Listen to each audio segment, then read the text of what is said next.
কেন হানাফি ফরাজি আবার কি? হানাফির আবার মানুষ না নাকি? ওরাও তো মানুষ। ওইটা কথা আসছে না, এটা জিজ্ঞাসা করলাম।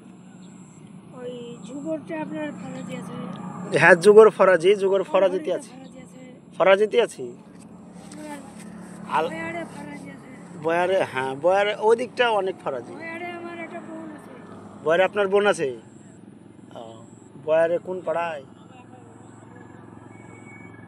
বয়ার গেছি তো, বয়ার দিয়ে যাই আমি। বয়ারে বলতে বড় মসজিদ একটা আছে। হ্যাঁ, বয়ারে বড় মসজিদ আছে। বড় মসজিদের একটু মানে ফরাজিতে বিয়ে দিয়েছেন? এখন তো সবই চলছে, আগে চলতো না। আগে বলতে থেকে ফরাজের বিটি লিব না, তারপরে হানাফির বিটি লিব না, এসব বলতে আগে বলতো লোকের পাকা মুখা। হুম হুম হুম যেটা তুই জ্ঞানী হয় তুমি করতে পারি না। তো এখন আমারই মসজিদের পাশে একজনের বিয়ে হলো, মেয়ে একদম হানাফির ঘরে। তাহলে কি করা যাবে? ওদের আমলে ওরা পার হবে। আমাদের এলাকা হানাফি সমাজের লোক ফরাজিতে বেশি বিয়ে দিচ্ছে, অথচ আমাদের দিচ্ছে কোনো আমি বাধা কোনো শুনিনি। অনেক আগে হতো না? আগে শুনতেন না? আগে তো শুনতেন। আমার ছোট বোনটা বয়ারে আছে, আমার ছোট ভগ্নিপুত্রা ফরাজি। ছোট বোনটার মেয়ে আমার ভাগ্নিটার সাথে আমার ছেলের বিয়ে দিয়েছি। তাই ঘরে ঘরে দিয়েছেন? কেমন চলছে কেমন চলছে বোনের মেয়ে? ভালো, কিন্তু ওই 8টার সময় তো উঠবে। 8টার সময় তো উঠবে, ওই তো প্রবলেম, ওইটি তো জ্বালা। সব বাড়িতেই, শুধু আপনার বাড়ি বলে না, সব বাড়িতে এখন মেয়েরা একদম মানে মনে হচ্ছে সুখ পেয়ে গেছে। ওখানে ফজরের নামাজটা পড়বি, দিয়ে সংসারে মেয়ে ছেলের কাজগুলো করবি, আমার বাড়ির সব কাজ সারা করবি। আর গিন্নি বেঁচে আছে তো? গিন্নি আছে বেঁচে? আপনার স্ত্রী বেঁচে আছে?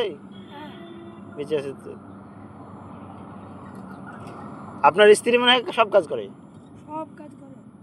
আর বউ করবে না? বউরা শুধু ওই বাত্তানা দেবে, খুব কথাবার্তা বেশি, কিন্তু কাজের বেলায় নাই।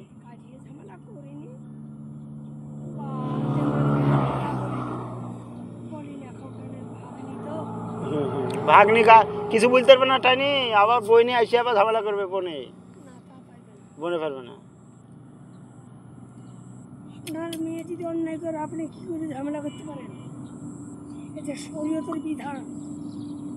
ঝামেলা করতে পারে না, কিন্তু ধরলেন কিছু বিয়াদব মেয়ে আছে তো, ওই মেয়ের পক্ষ হলে ঝামেলা করবে বিয়ের সাথে। মেয়ের পক্ষ নামাজ পড়ো না পড়ো, সংসারের কাজ তো করবা, সংসারের কাজ তো সে কথা। শুই থাকছে, একবার বললে 5বার বললে একবার পানি নিয়ে এসছে, পানিটা লিয়ে তো একবার নিয়ে এসছে, একবার শুনছে 5বারের বেলাতে, তাও শুনছে না। বুঝলেন, এত মানে মানুষ আজকাল খারাপ হয়ে গেছে। তো মেয়েরা মানে বিশেষ করে সব মেয়ে না, কিছু কিছু মেয়ে তো ধরলেন ওইভাবে চলতে হবে সবাইকে, কিছু তো উপায় নাই, ছাড় পার করে নেবেন, উপায় নাই, সংসার হয়ে গেছে।